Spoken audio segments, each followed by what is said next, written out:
Well, I'm Leslie. And I'm Dany, and we're in Posen, Illinois. The day before we went to the hospital, my wife spent the whole day walking around the park.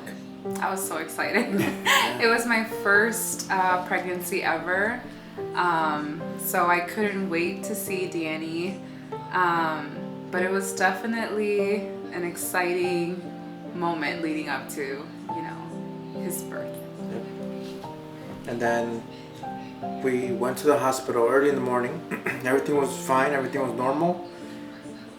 She was admitted. We were taken up to our room and everything, and everything seemed to progress normally. And then the doctors rush in, and all of a sudden the room is filled with doctors, and there's like 15 people in the room now. The doctors are checking my wife, and we found out that Dany Jr. was He was facing the wrong way. the wrong way, yes. So the doctor is trying to maneuver the baby to turn back around the right way, and it wasn't working. And at that point, the doctor decided that they were going to use forceps. We quickly started to realize how bad the things were getting when lots of doctors were rushing in. I was pushing for 2 hours.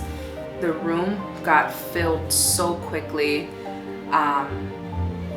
The doctors were pulling so hard on my baby's skull. Sadly, they cracked his skull. He, had brain bleeds. But when I finally got to see Dany, he was covered in bruises. You can see where the forceps, they said that he cut a nerve. So his lip was his cheek. Yes, his cheek was droopy down, and obviously his lip followed, and his ears were facing out because of how swollen his head was. He was quickly intubated, so he couldn't breathe on his own. He was having seizures right after. He had to be transferred to the Children's Hospital.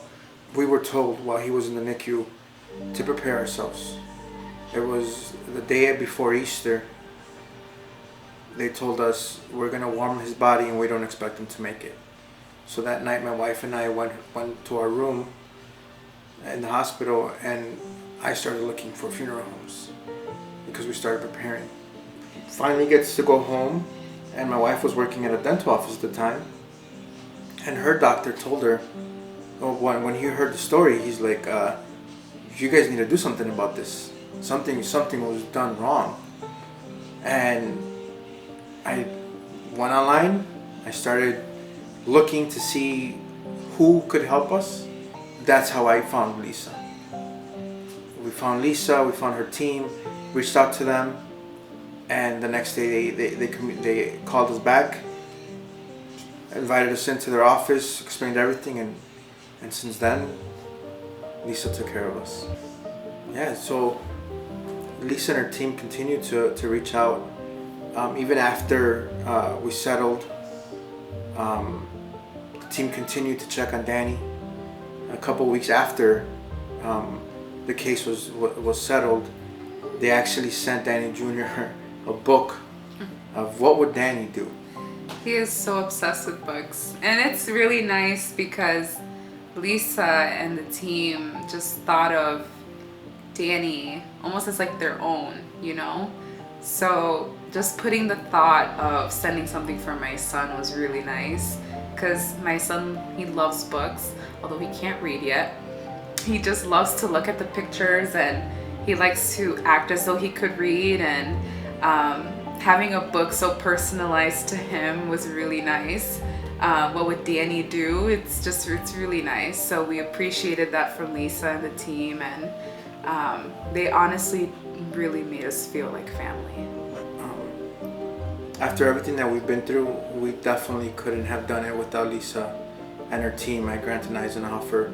They're a very dedicated team, very capable team, very smart, and very, very interested team. They want to make sure that the right thing gets done for. They made sure that the right thing was done for our family. They took care of us from beginning to end, and even now that it's over, they continue to take care of us. So we're very thankful, very appreciative of Lisa and the rest of the team at Grant and Eisenhofer. Honestly, we're so glad that we didn't end up with another attorney. We are so happy that it was Lisa and Grant Eisenhofer.